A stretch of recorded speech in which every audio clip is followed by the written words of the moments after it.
Nima, akam jo'rasi chuqur. Chuqur bu. Jimqani.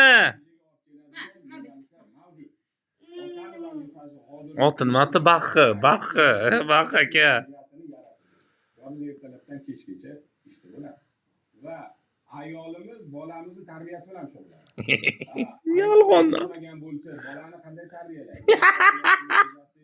Uni yo'naltirish, uni maktabga olib borish, qayerga yo'naltirish. Yolg'ondan. Shu bilan aytganlaridek savol-javob qila olish qobiliyati onada bo'ladi. Birinchi navbatda o'g'il o'qitamiz-u, qizlarni ajratamiz. Va investitsiyani teng taqsimlashimiz yoki qizlarimizga ko'proq investitsiya qilishimiz kerak. Sababi ertaga jamiyat onani qo'lida bo'ladi. To'g'ri. Va Yevropaga intilamiz. Yevropa ta'limini hozir mana harbiy tizimni olib kelamiz deyapmiz, lekin tarixni mana yaxshi biladiganlar bor, studiyada tarixda mana bizga